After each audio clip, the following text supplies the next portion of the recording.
প্রতি মুহূর্তে গুরুত্বপূর্ণ সব আপডেট ও বাংলা সংবাদ দেখতে আপনাকে স্বাগতম। প্রথমে জানিয়ে দিব যেভাবে মন্ত্রীদের ঘুম পাড়াতেন মমতাজ বেগম। লাইটের নিচে ব্যাটিং কিছুটা কঠিন ছিল, সিরিজ হারের পর মিরাজ। হাসনাত আব্দুল্লাহর উপস্থিতিতে ফেনীতে এনসিপির পদযাত্রায় 2 দফা হাতাহাতি। কক্সবাজারে বিস্তীর্ণ এলাকায় ডুবে আছে বুক সমান পানিতে, আরও বৃষ্টির শঙ্কা। টানা বৃষ্টি ও পাহাড়ি ঢলে মৌলভীবাজারে 40টি গ্রাম প্লাবিত। সর্বশেষ জানাবো জর্ডানের সামরিক ঘাঁটিতে ইরানের 10টি ব্যালিস্টিক ক্ষেপণাস্ত্র হামলা। শিরোনাম শুনলেন, এবারে বিস্তারিত। তবে একটা অনুরোধ থাকবে, এই ভিডিওতে একটা লাইক ও কমেন্ট করে জানিয়ে দিন কোন জেলা থেকে বা কোথা থেকে দেখছেন। লাইটের নিচে ব্যাটিং কিছুটা কঠিন ছিল, সিরিজ হারের পর মিরাজ। একমাত্র টেস্টের পর প্রথম ওয়ানডেতে হারের তেতো স্বাদ পায় বাংলাদেশ। ওয়ানডে সিরিজ বাঁচাতে দ্বিতীয় ওয়ানডেতে জয়ের বিকল্প ছিল না টাইগারদের সামনে। এমন ম্যাচে ব্যাটিং বিপর্যয়ের 13 রানে হেরেছে মেহেদী হাসান মিরাজের দল। এতে এক ম্যাচ আগেই সিরিজ হাতছাড়া করল লাল সবুজের প্রতিনিধিরা। এমন হারের পর বাংলাদেশ দলের অধিনায়ক মেহেদী হাসান মিরাজ বলেন, লাইটের নিচে ব্যাটিং কিছুটা কঠিন ছিল, তবুও বিশ্বাস ছিল ভালো ব্যাট করা যাবে। তবে আজকে হয়নি।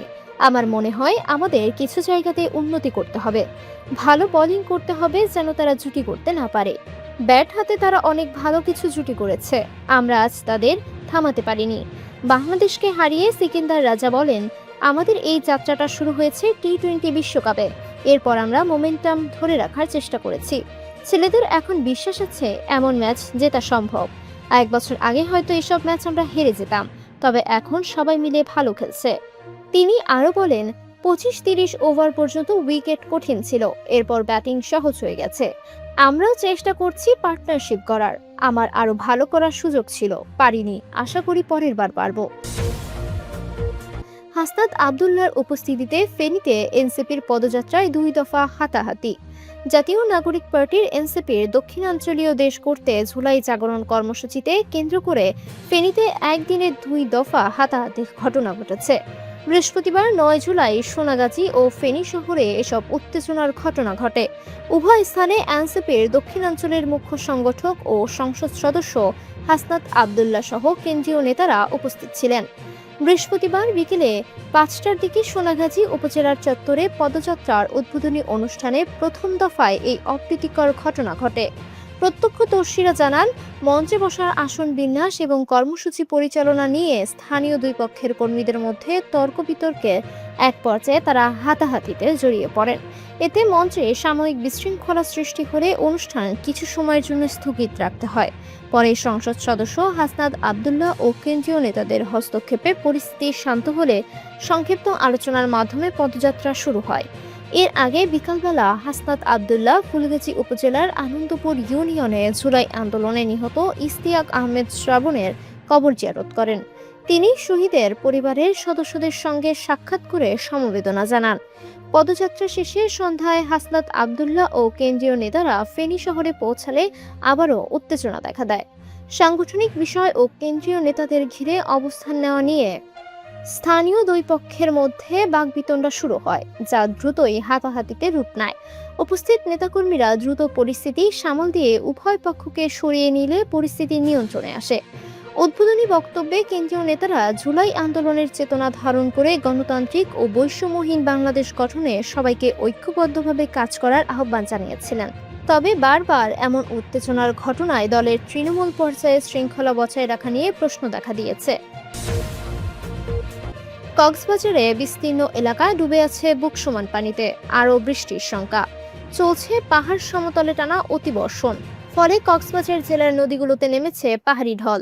অবিরাম বর্ষণের পানি দ্রুত নামতে না পারায় জেলা জুড়ে দেখা দিয়েছে জলাবদ্ধতা প্লাবন। ডুবে রয়েছে বিস্তীর্ণ নিম্নাচল, ডুবে রয়েছে অনেক গ্রামীণ গুরুত্বপূর্ণ নানা সড়ক উপসড়কও। নদীর পানি ভেঙে গেছে অনেক এলাকার বাঁধ, এতে লোকালয়ে ঢুকছে পানি। ডুবে গেছে শত শত পরিবারের রান্নাঘর, ফলে চুলা জ্বালানো বন্ধ রয়েছে পানিবন্দী পরিবারগুলোতে। জেলায় কমপক্ষে 8 লাখ মানুষ জলমগ্নতায় ভুগছেন বলে দাবি ভুক্তভোগীদের। এদিকে বিল ঝিলে ভরে যাওয়া পানি নামতে না পেরে প্লাবিত হচ্ছে কক্সবাজার টেকনাফ মহাসড়ক। সড়কের রামুর দক্ষিণ মিঠাছড়ি কাঠির মাথা মিঠাছড়ি সরকারি প্রাথমিক বিদ্যালয়, পানির ছড়া চাইল্লাতলি সহ আরো কয়েক এলাকায় রাস্তা পানির নিচে ডুবে রয়েছে। কয়েকটি জায়গায় 2 ফুটের উপর হয়ে পানি চলাচল করছে। কার, মাইক্রোবাস, সিএনজি চালিত অটোরিকশা, ইজি বাইক সহ ছোট যানবাহন চলাচল এক প্রকার বন্ধ হয়ে গেছে। বাস ও মিনি বাসগুলো কোনোভাবে চলাচল করছে। রামুর খুনিয়া পালং, দক্ষিণ মিঠাছড়ি, জোয়ারিয়ানালা, রশিদনগর, কচ্ছপিয়া, ফতেখারকুল, চাকমারকুল, উথিয়ার বিভিন্ন ইউনিয়নের গ্রাম, কক্সবাজার সদরের পিএম খালি, বাংলাবাজার, খরুলিয়া সহ বিস্তীর্ণ এলাকা বুক সমান পানিতে ডুবে আছে। একই অবস্থা ঈদগড়, জালালাবাদ, পোকখালী, ইসলামাবাদ, ভোমরিয়াঘোড়া, দরগাপাড়া, মাইজপাড়ায় এসব এলাকায় জমা পানি রেলপথের জন্য দ্রুত নিষ্কাশনে বাধাপ্রাপ্ত হচ্ছে বলে অভিযোগ ভুক্তভোগীদের।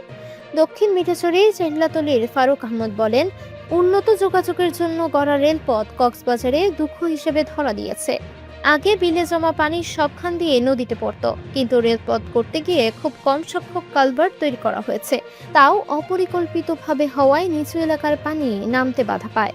ফলে জমে থাকা পানি সড়কের ওপর দিয়ে চলাচল করে, ঢুকে যায় মানুষের ভিটাবাড়িতে। অনেকের রান্নাঘর ডুবে থাকায় অসংখ্য পরিবার চুলা জ্বালাতে পারছে না। ঈদগাঁও নাসির উদ্দিন বলেন, শুধু রামুতে নয়, রেলপথ জেলার চক্রিয়া, ঈদগাঁও, রামু সদর উপজেলার উপর দিয়ে চলে গেছে। সবখানি এটি বাঁধের ভূমিকা পালন করছে। পানি চলাচলের কথা চিন্তা করে পরিকল্পিতভাবে কম দূরত্বে কালভার্ট বসানো দরকার ছিল, কিন্তু না হওয়ায় পানি নিয়ে মানুষের ভোগান্তির অন্ত নেই। অপরদিকে চক্রিয়ার মাতামুহুরী নদীর পানি বিপদসীমার ওপর দিয়ে প্রবাহিত হচ্ছে। বৃহস্পতিবার সকাল থেকে চিরিঙ্গা সেতু পয়েন্টে নদীর পানি বিপদসীমার 1.21 সেন্টিমিটার ওপর দিয়ে প্রবাহিত হয়। এতে চক্রিয়া, পেকুয়া ও মাতামুহুরী উপজেলার অন্তত 5 লাখ মানুষ পানিবন্দী হয়ে পড়েছেন। কক্সবাজার পানি উন্নয়ন বোর্ড সূত্র জানায়, চিরিঙ্গা পয়েন্টে মাতামুহুরী নদীর বিপদসীমা ধরা হয় 5.8 মিটার। সকাল 9টায় সেখানে পানির উচ্চতা ছিল 6.29 মিটার। মাতামুহুরীর উজানে বান্দরবনের লামা ও আলীকদম উপজেলায় বৃষ্টিপাত অব্যাহত রয়েছে। চক্রিয়া, পেকুয়া ও মাতামুহুরী উপজেলা প্রশাসন জানায়, চক্রিয়ার 11টি ইউনিয়ন, 1টি পৌরসভা, পেকুয়ার 7টি ইউনিয়ন, 1টি পৌরসভা এবং মাতামুহুরীর 7টি ইউনিয়নে ঢলের পানি প্রবেশ করেছে। চক্রিয়ার বড়ইতলি, ফাঁসিয়াখালী, কোয়ারবিল, কাকারা, লক্ষারচর, সুরাজপুর, মানিকপুর, হারবাং, খুঁটাখুলি, চিরিঙ্গা, ডুলাহাজারা এবং পেকুয়ার পৌরসভা ট্যাটং, মগনামা, বারবাকিয়া, রাজখালী, উজানটিয়া ও মাতামুহুরী উপজেলার সাহারবিল, পূর্ব বড় ভেউলা, ঢেমুশিয়া, ভেওলা মানিকচর, পশ্চিম ভেওলা, বদরখালী ইউনিয়ন তলিয়ে গেছে। এতে 3 উপজেলার গ্রামীণ সড়কে যানবাহন চলাচল বন্ধ হয়ে চরম দুর্ভোগে পড়ছেন স্থানীয়রা। এসব ইউনিয়নে নিরাপদ পানির সংকটও দেখা দিয়েছে। পাবো সূত্র জানায়, মাতামুহুরী নদীর কোনাখালী পরিত্যাখালী পয়েন্টে বেড়িবাঁধ ভেঙে ঢলের পানি লোকালয়ে প্রবেশ করছে। পৌরসভার ভাঙার মুখ, আমাইনারচর, নামার চিরিঙ্গা ও মাতামুহুরী উপজেলার কোনাখালীর পরিত্যাখালী মরমঘোড়া এলাকায় 45 কিলোমিটার দীর্ঘ বেড়িবাঁধ রয়েছে। এর মধ্যে অধিকাংশ বাঁধ রয়েছে ঝুঁকিতে।